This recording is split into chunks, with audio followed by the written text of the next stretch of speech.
Ici, pas un papier par terre. Des poubelles de tri sélectif devant tous les supermarchés et dans les métros. Les Japonais se plient à la discipline collective. Mais finalement, le meilleur déchet n'est-il pas celui qu'on ne produit pas? Tous les Japonais ne recyclent pas, mais la plupart essayent.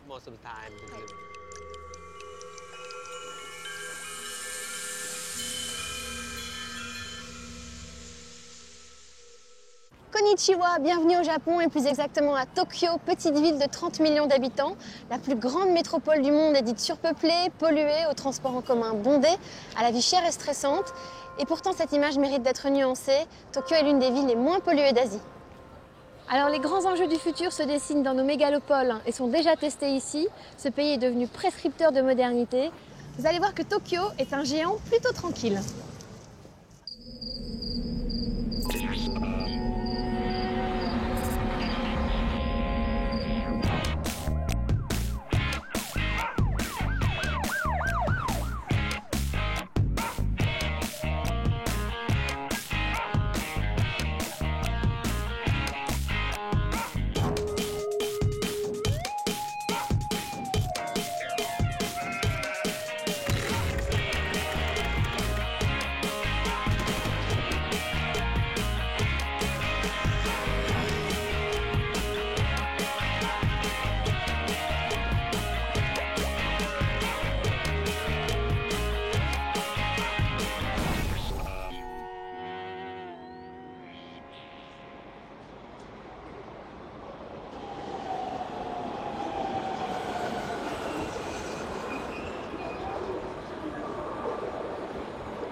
Chaque année dans le monde, 70 millions de personnes migrent de la campagne à la ville. En 2030, plus de 6 milliards d'entre nous seront citadins. Je veux voir comment Tokyo, la plus grande mégalopole au monde, affronte sa mutation face aux enjeux écologiques.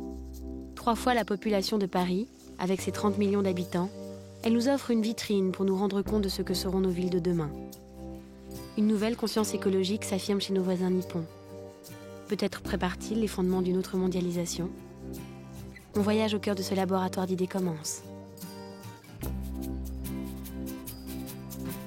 Pendant mon séjour à Tokyo, j'ai la chance d'être accueillie par une famille japonaise. Beaucoup auraient refusé par pudeur ou par modestie. Il est délicat au Japon d'exposer son intimité. Yurata-san? Hi! Bonjour. Hi! Bonjour, Thank you so much. I'm so happy je suis si heureuse de vous rencontrer. Bonjour, comment allez-vous? Bienvenue dans la famille Hirata. Hiroyuki et Rikako se sont connus il y a 12 ans. Ils vivent avec leur chien Moka, un buncho, de délicieux voisins et des grands-parents à leur côté. Le bonheur d'Hiroyuki, la construction de sa maison écologique. Elle est partagée en 4 appartements indépendants. Hiroyuki en est tellement fier qu'il ne peut s'empêcher de m'en faire tout de suite la visite. Le principe de la maison écologique est basé essentiellement sur l'utilisation des énergies naturelles. Ce sont les forces comme le soleil, le vent, la pluie, qui sont utilisées directement pour devenir les énergies de la maison. Par exemple, lorsqu'il pleut, la pluie est récupérée dans ces tonneaux. L'eau est alors utilisée pour le potager. On va découvrir l'intérieur. Cette petite merveille. Hi! Je ne voulais pas seulement une atmosphère high-tech dans le design de la maison. C'est ce mélange de tradition et de technologie qui symbolise mon travail. Je suis très intriguée par ce tableau de bord. Pouvez-vous m'expliquer à quoi il sert?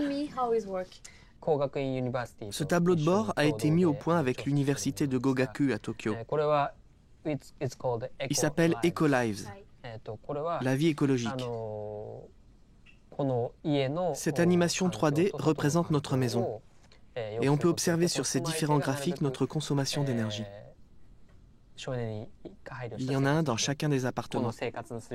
On peut voir nos consommations en temps réel, ce qui permet de réguler nos dépenses d'énergie. Et elle semble très heureuse.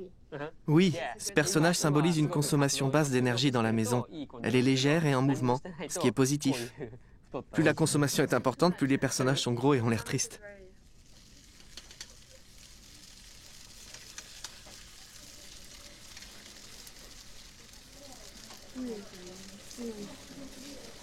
Petite boulette.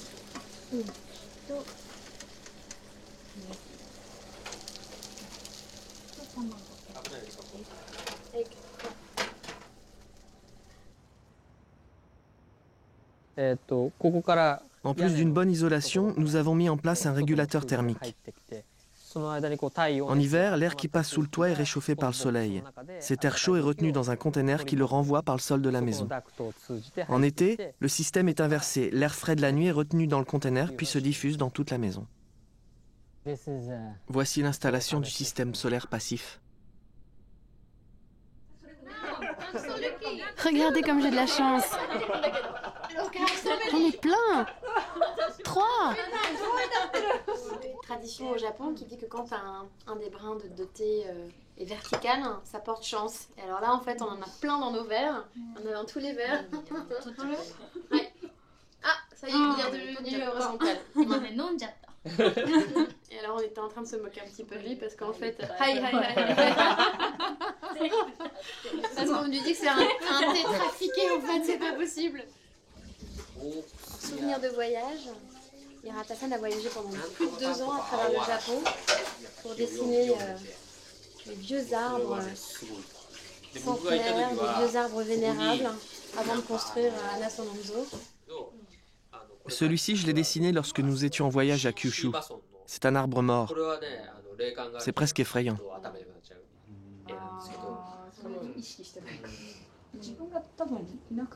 Vivre à Tokyo ou vivre à la campagne, les deux ont leur avantage. Alors quel mode de vie choisir?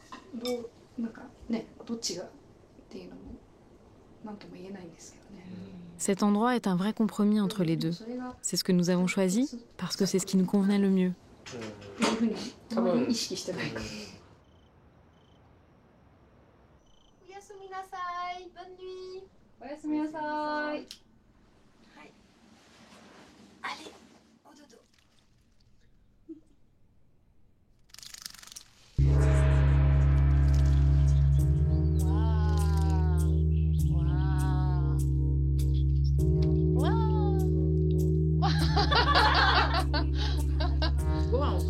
Allez-y, servez-vous. Allez. C'est du natto, des graines de soja fermentées. Une spécialité japonaise.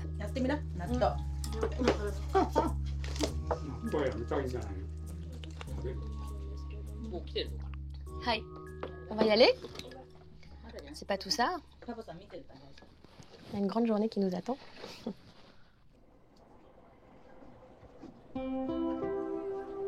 Pour les Japonais, établir une société basée sur un développement durable suppose d'éveiller dès le plus jeune âge une conscience écologique. Apprendre a toujours été considéré comme une vertu, au même titre qu'aimer son pays. Depuis 1997, plusieurs ministères japonais collaborent au programme d'école qui propose une éducation à l'écologie. Depuis le début du projet, plus de 600 écoles vertes ont été mises en place au Japon. Idogawa Kuretsu est l'une d'entre elles.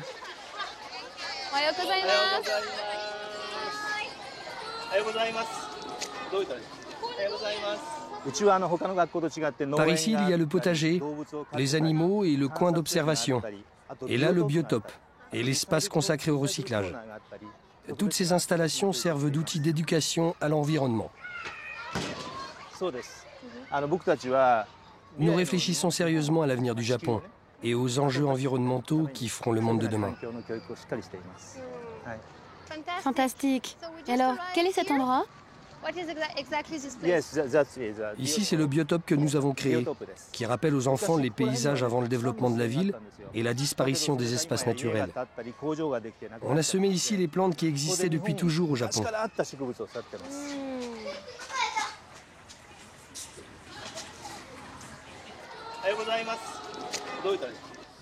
Ohayou gozaimasu. Ah, ça marche pas. Si. C'est super. Ohayou gozaimasu. Ah, j'adore. Priscilla to moshimasu. France kara kimashita.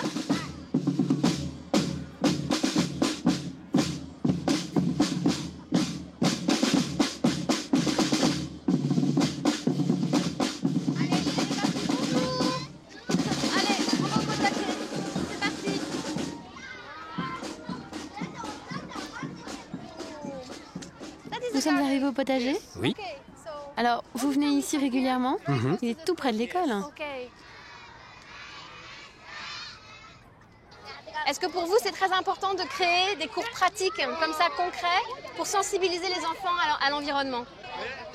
Nous avons installé ce potager il y a 5 ans, pour les petites classes.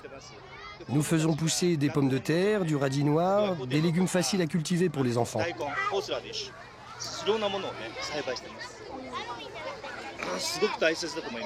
Vous savez, ces cours pratiques sont très importants. Seulement 1/3 des aliments d'un repas sont naturels, ce qui est un taux trop faible. Je voudrais leur faire connaître plus d'aliments naturels. Et voilà, les champs de patates, ces pommes de terre. Génial.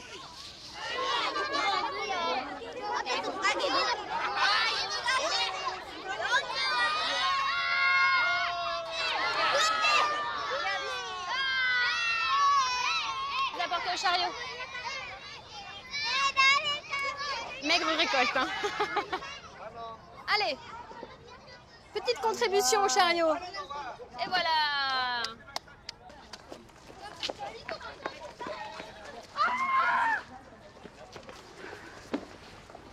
C'est que c'est lourd, elles sont énormes ces pommes de terre. Ça va être notre repas de ce midi à la cantine. Alors là, il y a des petits cuisiniers en chef qui ont été choisis pour apporter de la nourriture dans la classe. Il n'y a pas de cantine en fait dans les écoles japonaises publiques.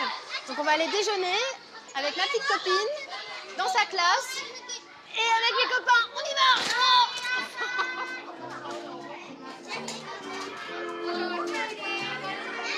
Ça c'est un super repas équilibré. Hein.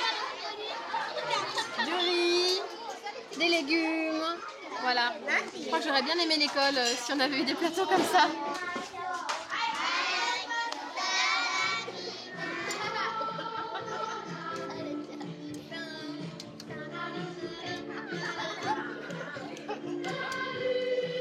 Allez, faut manger, hein. C'est pas tout ça, mais... Toi, t'as quel âge, ma puce? T'as Chichi, Hachi ou Roku? Toi. Alors, Nana.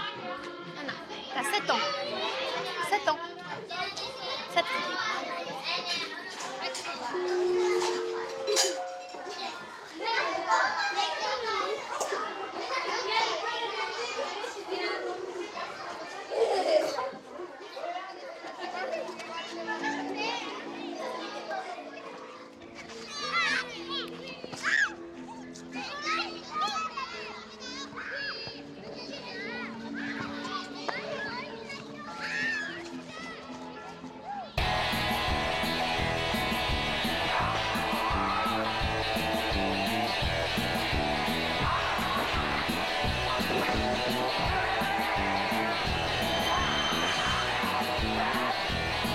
On a toujours envie de déconner à Tokyo. Tellement sérieux.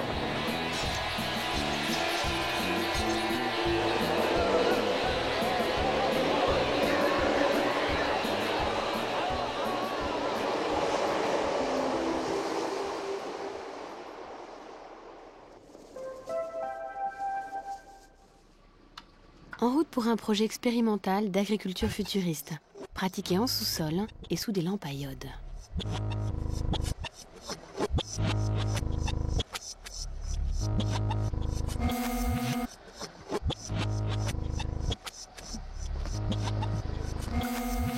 Donc là, avec Kumiko-san, qui s'occupe de ce petit potager en sous-sol, on est en train de ramasser des salades qui ont des grandes racines. C'est super bizarre. Alors, est-ce que tu peux m'expliquer concrètement comment ça marche? Parce que là, il n'y a que des lampes, donc il n'y a pas d'insecticides, il n'y a plus de soleil, il n'y a plus rien. Comment ça marche? Pour des salades en culture hors sol, nous utilisons uniquement une solution aqueuse. Comme vous pouvez le voir, il n'y a plus besoin de terre. Incroyable. Pour faire pousser les plantes, des lampes à iode sont utilisées afin de remplacer le soleil.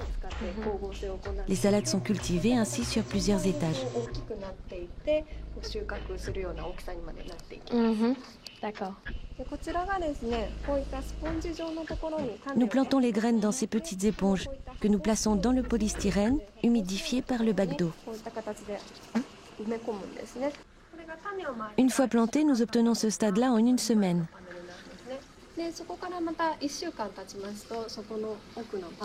Et elles poussent ensuite très vite, jusqu'à atteindre leur taille la 4e semaine pour être consommées. On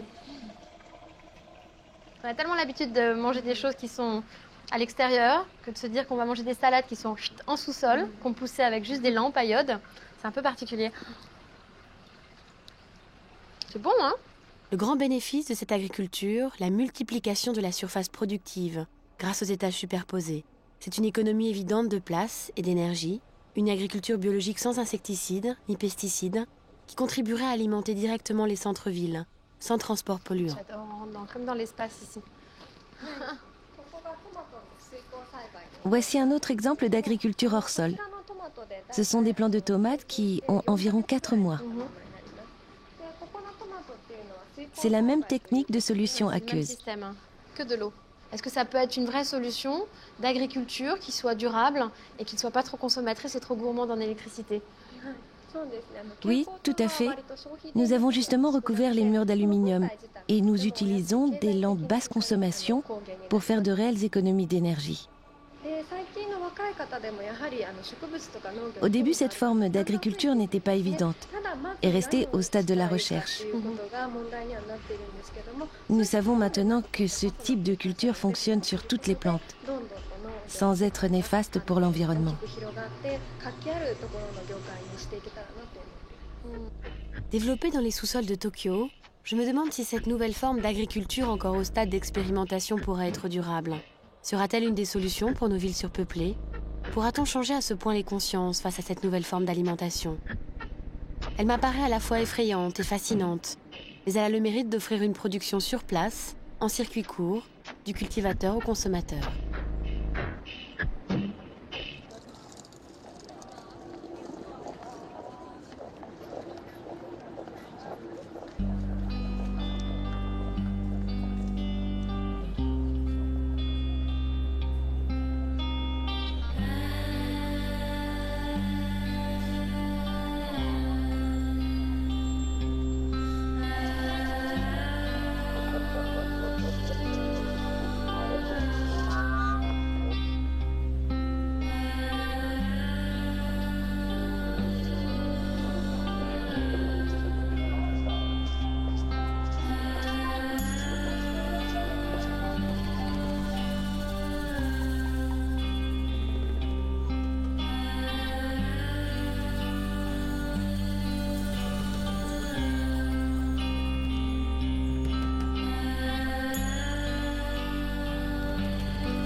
Comme chaque soir, je suis heureuse de retrouver ma famille.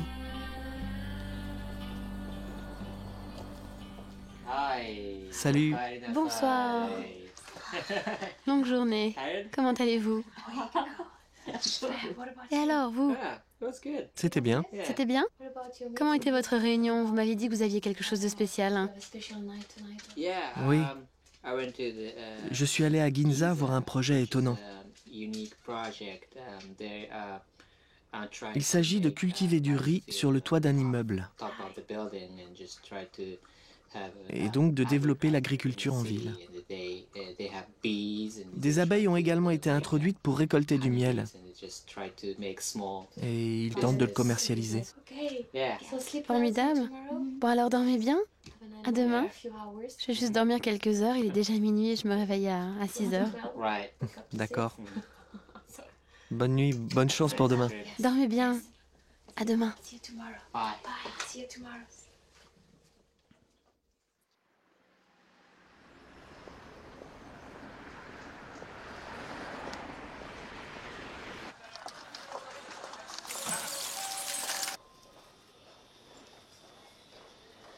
Je suis perdue. Je le sens par là, moi. On va par là. C'est pas par là. On va par là. Il y a une chose qu'il faut absolument respecter. C'est des lignes. Là, c'est pour les personnes qui repartent. Là, c'est pour celles qui vont. Surtout pas faire ça.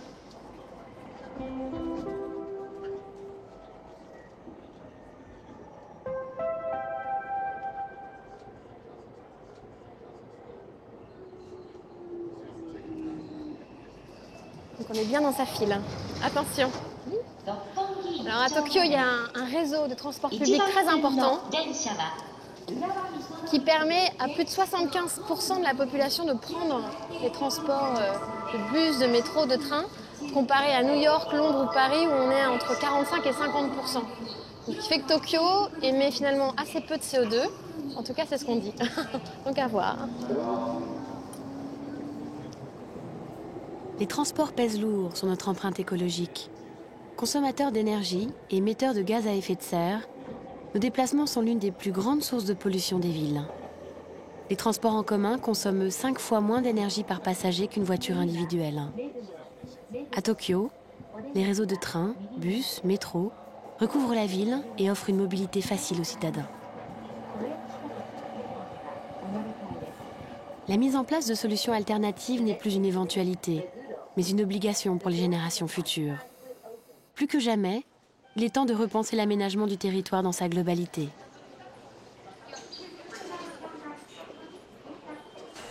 La voiture électrique va bientôt s'imposer dans la ville, qui s'équipe déjà de bornes à recharge rapide. Je suis à l'université de Keio, dans le laboratoire du professeur Shimizu qui travaille sur une voiture électrique toute particulière. On va voir de plus près à quoi ressemble la voiture du futur.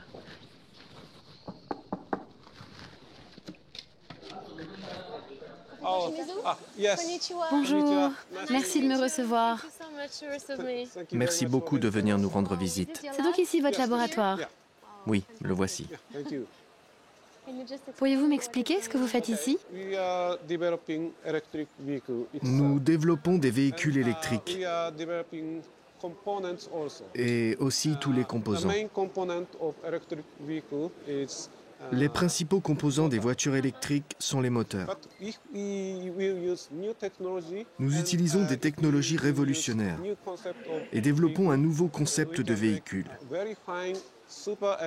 la super voiture électrique. Vous voyez, chaque moteur est placé dans une roue. Alors, ce sont de tout petits moteurs. Oui, c'est vrai. Ils sont petits, mais avec une grande puissance. Un seul de ces moteurs a une puissance de 100 chevaux. Donc au total, ça fait 800 chevaux puisqu'il y a 8 roues. Le record de vitesse de ce prototype est de 370 km/h. Nous visons le marché haut de gamme. Notre but est de faire la meilleure voiture du monde comparée aux voitures classiques à essence.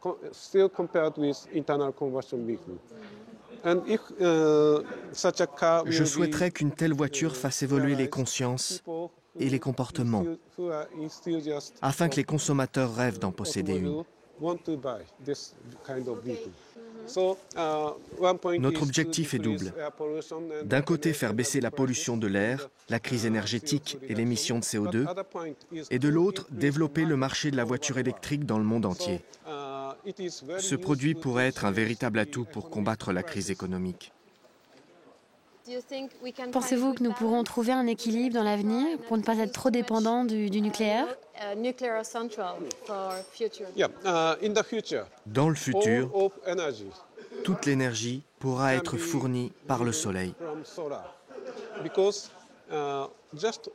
Aujourd'hui, seulement 1,5% du Japon est équipé de capteurs solaires.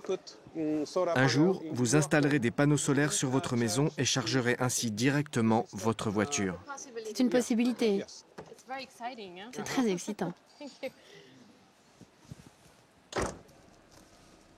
Ce qui est remarquable dans cette voiture, c'est à la fois l'accélération, l'espace et le confort.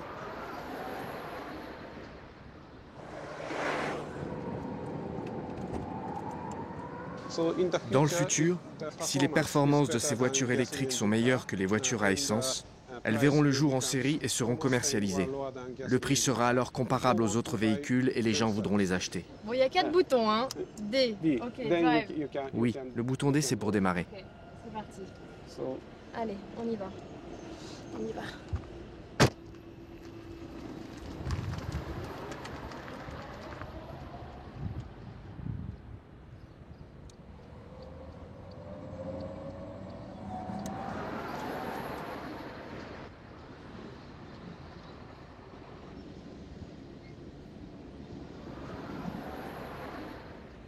Moi qui n'aime pas les voitures, là c'est quand même pas mal.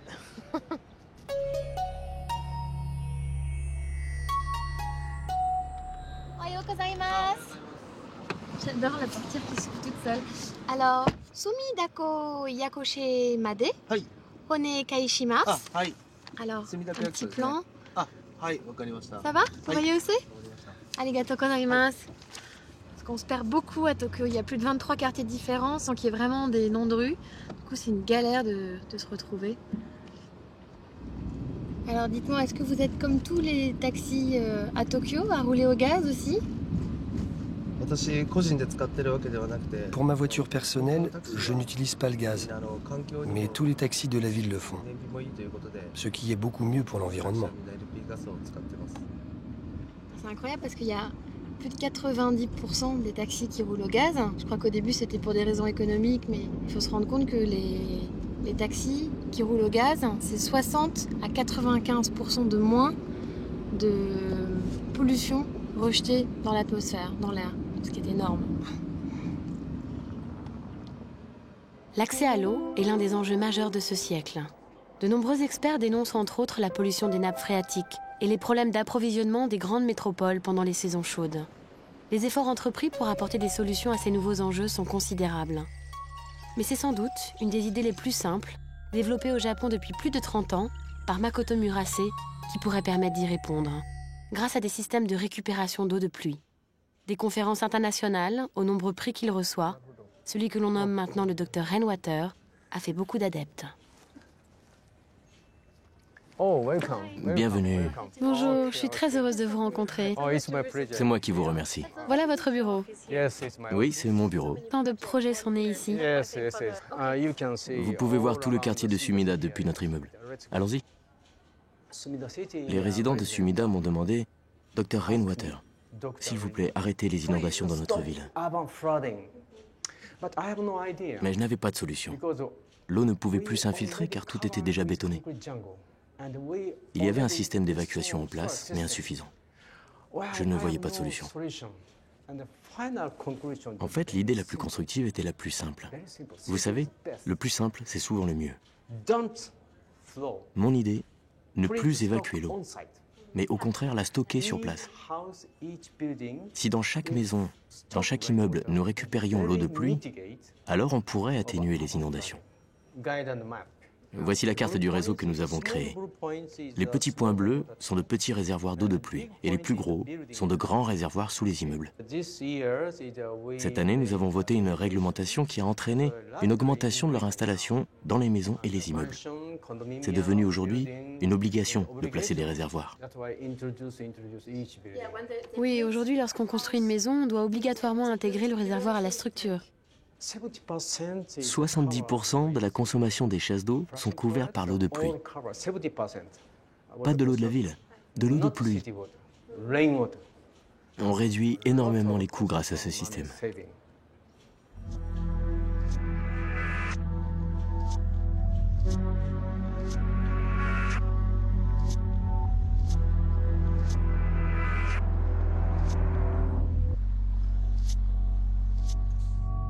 Quel est le volume du réservoir ici? Quelque chose comme 1000 mètres cubes? La profondeur est de 1 mètre. 1 mètre de profondeur, mais la surface? C'est 50 mètres 50 mètres. de superficie.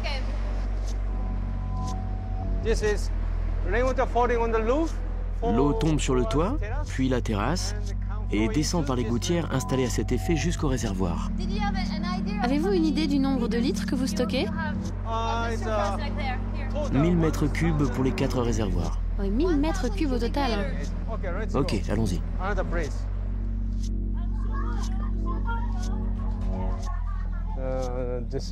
Voici un autre genre de réservoir. D'habitude, il y a un poisson rouge dans ce bassin, mais très souvent, un chat vient et le mange. Oui, il se fait manger. C'est un bio-indicateur. Si le poisson est mort, l'eau n'est pas potable. Mais s'il est vivant, ça signifie qu'on peut la boire. 1 millier de puits et de réservoirs ont été installés dans ce quartier.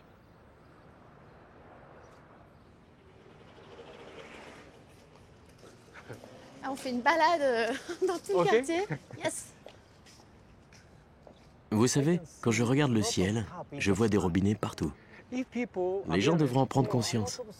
Simplement, les plus pauvres comme les plus aisés pourraient profiter de cette ressource équitablement. Mais pourquoi ne pas en profiter? Il faut collecter l'eau de pluie. Il faut utiliser mon idée. Là, c'est un marché aux poissons.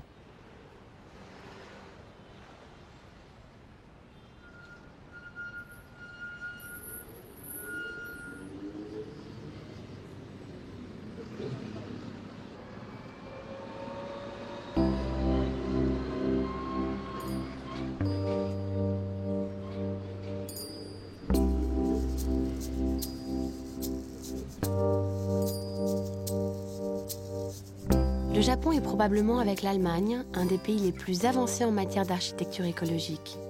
Le principe est de combiner les impératifs de construction avec l'emploi de matériaux de haute technologie, pour que les bâtiments soient de moins en moins gourmands énergétiquement. Dans la civilisation japonaise, la ville a l'image de l'industrie humaine est périssable, transitoire, impermanente. Aujourd'hui, la durée de vie des constructions les plus banales ne dépasse guère une trentaine d'années. Le cycle rapide des démolitions et reconstructions de la ville japonaise est un terrain formidable de créativité dans les formes et les matières. Tokyo se métamorphose à chaque nouvelle idée architecturale.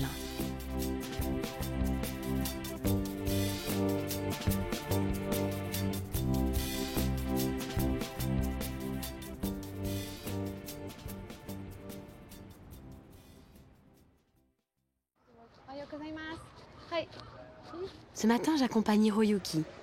Nous faisons un bout de trajet ensemble vers son bureau. Il est cadre dans le Centre d'information environnementale des Nations Unies.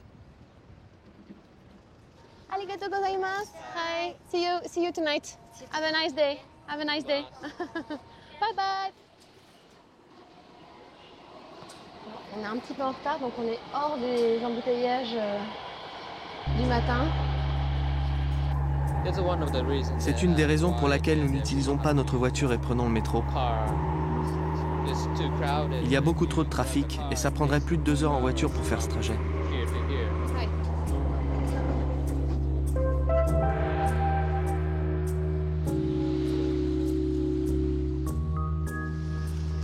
Face à l'évolution des modes de vie et de consommation, le Japon est devenu une véritable société du jetable. 24 milliards de baguettes sont produites par an et depuis quelques années sont recyclées. On va aller voir de plus près une petite association de quartier qui travaille dans ce sens.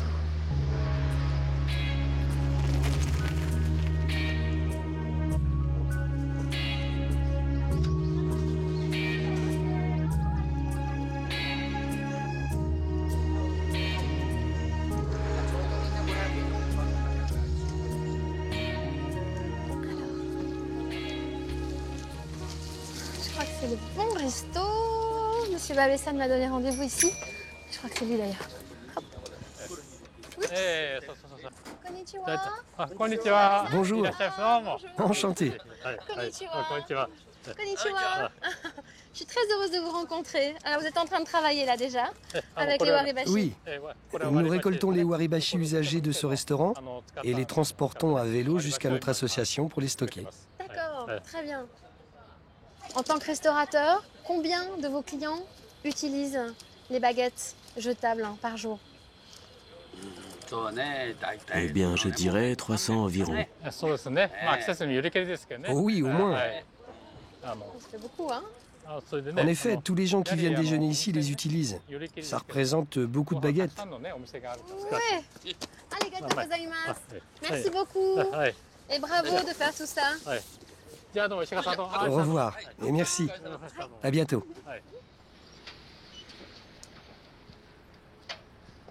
On s'arrête ici? Un autre petit arrêt dans un restaurant. De waribashi. Hi.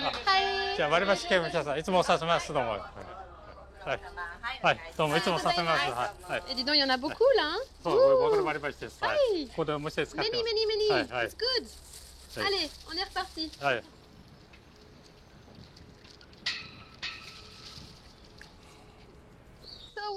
On est arrivé à l'association, Babe-san? Konnichiwa. Bonjour, konnichiwa. Alors voici les baguettes récupérées et empaquetées ce mois-ci. Vous savez, il y en a à peu près 1 tonne. Énorme. Oui, effectivement. Donc là, on va donner un petit coup de main pour finir les cartons avant que le camion arrive. Konnichiwa. Le Premier ministre, je crois, Koizumi, avait proposé du système des 3 R. Réduire, réutiliser et recycler. Alors justement, dans cette dynamique-là, qu'est-ce que vous en faites, vous, des baguettes? Ces baguettes, une fois récupérées et triées, vont être envoyées à l'usine de recyclage afin d'être transformées en d'autres objets et avoir une deuxième vie. Elles sont toutes broyées et réduites en copeaux. Et avec ce matériau de base, on en fait du bois aggloméré, des meubles, des cartons et du bioéthanol.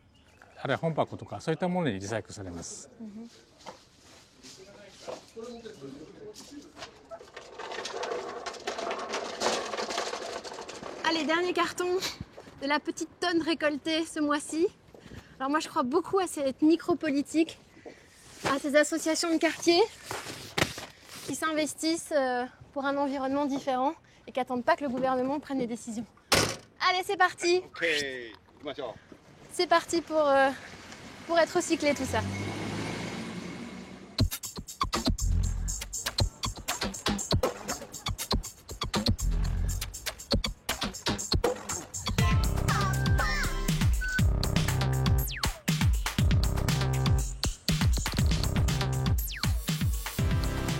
Tokyo est une ville de contrastes et d'excès. Alliant tradition rigoureuse et modernisme exalté, la mentalité nippone plonge le voyageur dans un paradoxe de tous les instants. Au rythme trépidant de la grande ville s'oppose la sérénité des jardins, des gratte-ciels futuristes aux temples shintoïstes. Au pays du soleil levant, les extrêmes s'attirent, fusionnent et s'harmonisent parfaitement.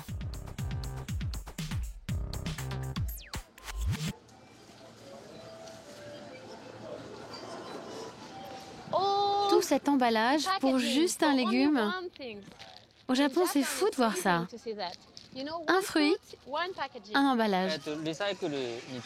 Il y a des lois très strictes au Japon concernant le recyclage. Mais d'un autre côté, comme tu le dis, nous avons ce paradoxe de tout emballer individuellement.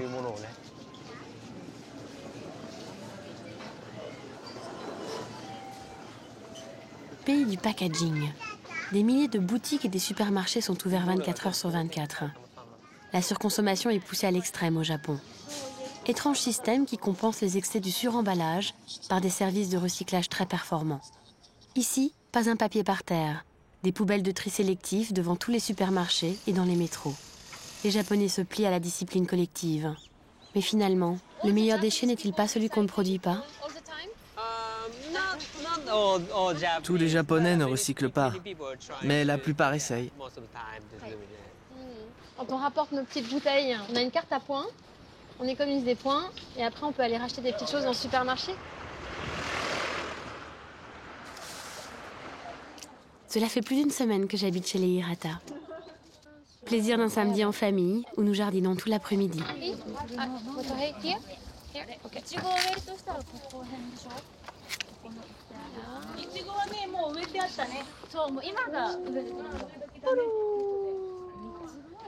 Attends, on va creuser un tout petit peu, un peu plus. Aïe, aïe. Voilà, et on remet la terre comme ça. Waouh!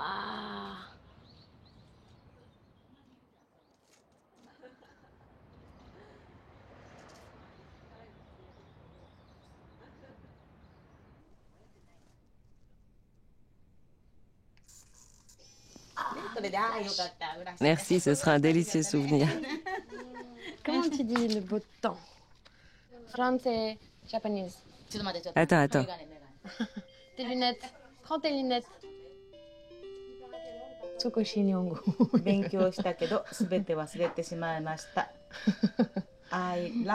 Je parle un peu japonais, mais j'ai tout oublié. Yes. Au revoir. Passe une bonne journée. Hi, have a nice day. Have a nice day. See you tomorrow.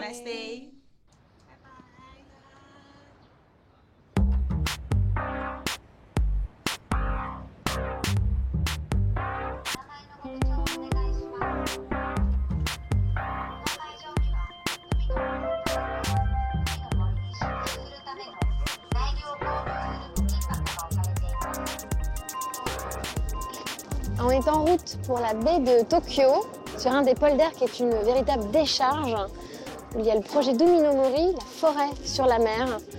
On est pratiquement 2000 bénévoles aujourd'hui pour planter 7000 arbres qui vont faire partie des 480 000 arbres qui vont être plantés pour essayer d'aérer la ville de Tokyo. Un projet qui a été imaginé par la mairie et Tadao Endo, le grand architecte urbaniste qu'on va rencontrer ce matin. Kengi? Allez, Uminomori, on va planter des arbres. Kengi? Ouais!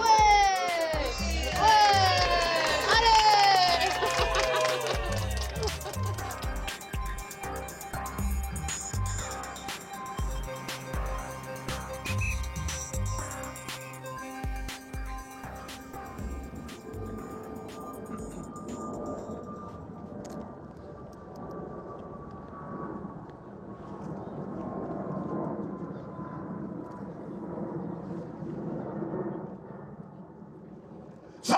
C'est parti tout le monde! Allez! Tous ensemble, mettons toute notre ardeur pour replanter cette forêt! Tous ensemble, mettons toute notre joie et notre ardeur! C'est bien compris tout le monde? Allez!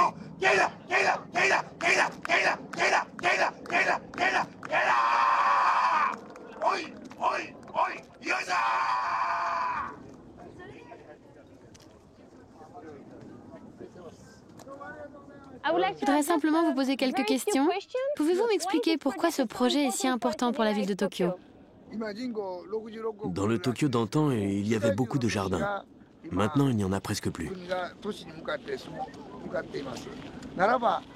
La nature est en train de disparaître de la ville. Nous devons vraiment prendre conscience de l'encombrement de nos détritus et ce qu'il en sera à l'avenir. C'est vraiment important. Pensez-vous qu'un tel projet puisse améliorer la qualité de l'air d'une ville comme Tokyo? Si on arrive à recréer une forêt, cela sera un modèle pour d'autres villes. Comme pour le pays tout entier d'ailleurs. Ainsi, les habitants prendront conscience de l'environnement et de la pollution qu'ils génèrent. Même un petit geste aboutit à de grandes choses. Arigatou gozaimasu. Et voilà. Ça a été rapide et court, la star Tadao Endo. Donc on va aller planter maintenant des arbres pour participer à ce beau projet. On y va! Ouais! Allez, on va planter des arbres!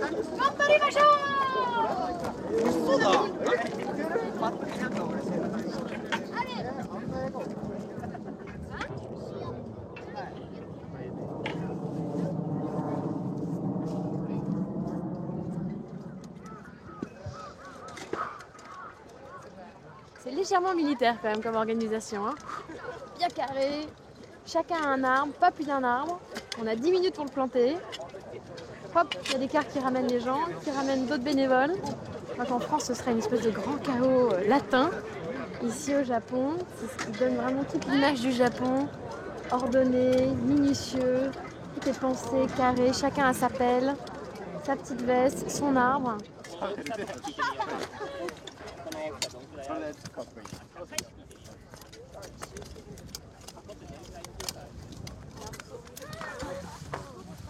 Petite montagne de détritus qui va nourrir cette plantation d'arbres.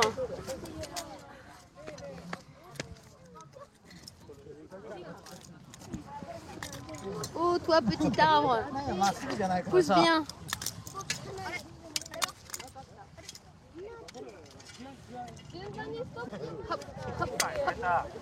Nous allons planter des arbres d'ici vers la droite.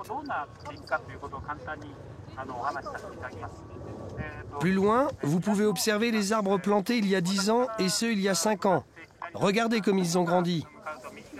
Il y a combien d'espèces différentes d'arbres qui vont être plantées aujourd'hui? Aujourd'hui, pour cet événement de Uminomori, nous plantons 25 espèces différentes d'arbres. Et nous allons en planter tous les 5 ans.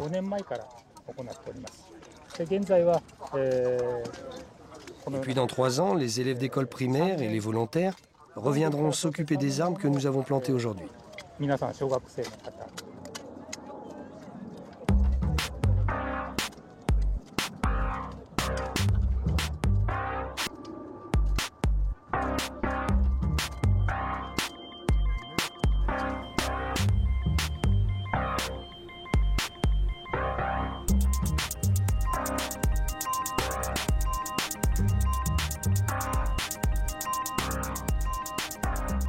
Afin d'améliorer l'environnement général et continuer le projet d'Uminomori au cœur de la métropole, une grande allée verte depuis la baie de Tokyo vers l'intérieur de la ville est en cours de création. Ce couloir propose de fleurir les toits des immeubles et les cours d'école, de relier les espaces verts entre eux. La coulée luttera contre le phénomène de réchauffement de certaines zones urbaines, dû à la forte activité industrielle et à la surpopulation.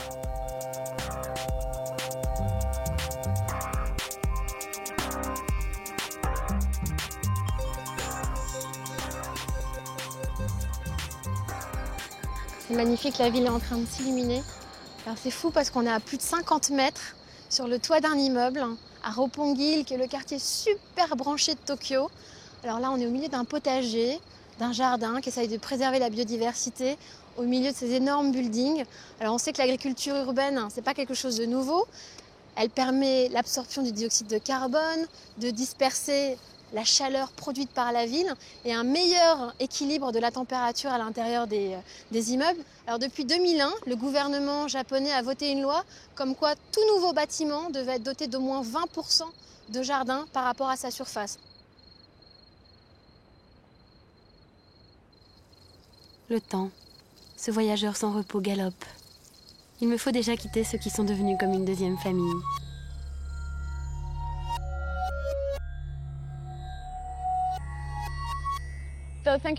Merci beaucoup de votre accueil. C'était formidable et ça a été une magnifique expérience de séjourner au sein d'une famille japonaise. Merci. Merci beaucoup. Arigatou gozaimasu. Bye. Bye. Arigatou gozaimasu. Bye bye. Bye. Au revoir.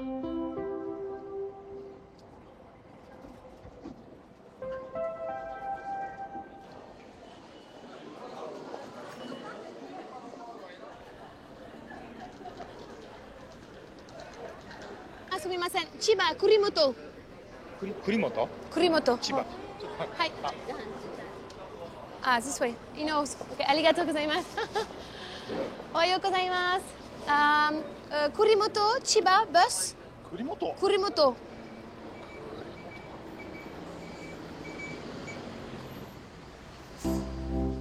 Kurimoto, sumimasen. Is Kurimoto? Hi. C'est bon, on a trouvé le bon bus.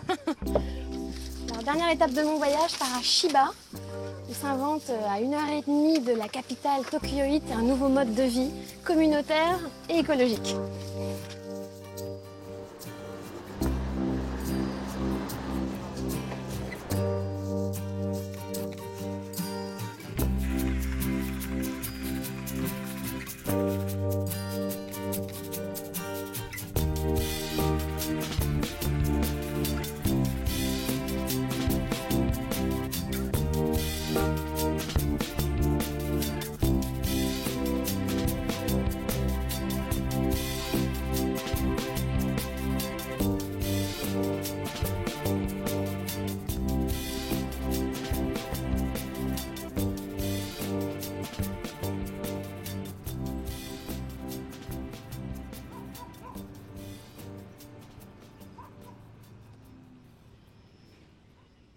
L'éco-village expérimental Kurimoto Millennium City, inauguré en 2003, est situé au milieu des champs en lisière de la ville de Katori, à 1 heure de Tokyo. Cet ovni bioclimatique est constitué de 5 grandes serres de près de 7 mètres de haut, abritant de petites cabanes individuelles et les espaces communs, comme la cuisine collective. La plus petite serre accueille la salle de bain, qui poursuit la tradition des bains collectifs japonais. Millennium City est une sorte de maison de campagne communautaire pour les citadins qui viennent y passer le week-end. 2 ans de travaux et 400 000 € ont été nécessaires pour sortir de terre cet espace de plus de 800 mètres carrés. Nous sommes au milieu de l'éco-village. Nous avons ici une cabane chacun. Il y en a une trentaine et toutes sont construites en bois. Elles ont la même forme et la même taille. La lumière et la chaleur pénétrant par les panneaux de verre sont régulées par l'évolution saisonnière des grands arbres qui entourent les serres. En été, le feuillage des arbres apporte de l'ombre et protège les serres de la chaleur, tandis qu'en hiver, son absence laisse pénétrer chaleur et lumière. Nous avons équipé l'ensemble des serres de panneaux solaires pour chauffer l'eau. Comment est né un tel projet? Parce que c'est un peu fou quand même de créer plusieurs serres comme ça, avec des petites maisons, une cuisine d'un côté, d'essayer de recréer complètement un village. Comment vous avez eu l'idée d'imaginer un tel projet? J'ai eu l'idée de ce projet il y a environ 10 ans, et tous les gens qui y vivent aujourd'hui ont participé à sa création. C'était comme créer un village où l'on pourrait vivre ensemble de manière communautaire. On a souhaité imaginer une sorte de village du futur qui respecte l'environnement. Il aura fallu 2 ans à notre équipe pour concevoir ces serres. On peut monter à l'intérieur, on peut voir? We can go? Alors attends, on retire les chaussures. Hop. On va jeter un œil. Les petites cabanes. Incroyable. C'est très minimaliste, mais c'est vraiment intéressant. Hi. C'est par ici. C'est très joli, hein? Voici votre chambre. Ah, c'est ma chambre! Waouh! Cet éco-village est le premier d'une série prévue par l'architecte Higuchi, afin de restaurer l'environnement en milieu urbain et retisser des liens humains par la constitution de communautés agraires autosuffisantes. Alors, on continue la découverte. Hein.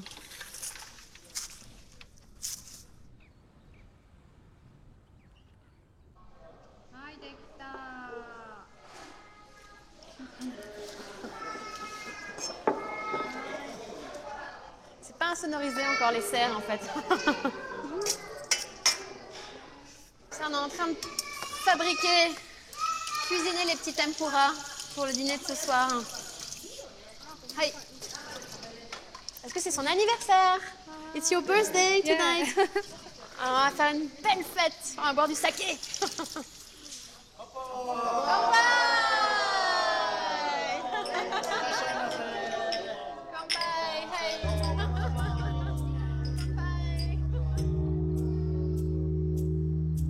Pour Higuchi, il s'agit aussi d'offrir un logement à coût minimal dans le contexte inflationniste de l'immobilier japonais. Ici, on peut louer un pavillon en bois pour 500 € par mois.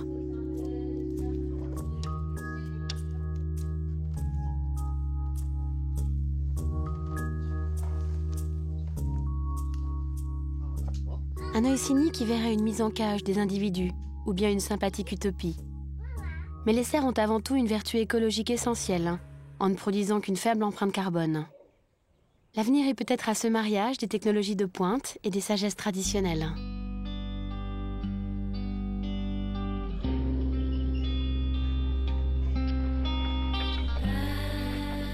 Tokyo, la disciplinée, est un exemple de civisme malgré sa démesure.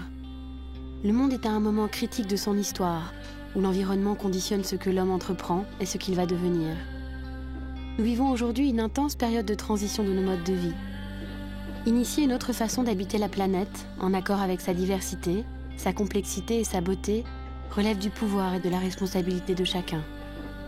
Notre destin est lié à celui de la Terre.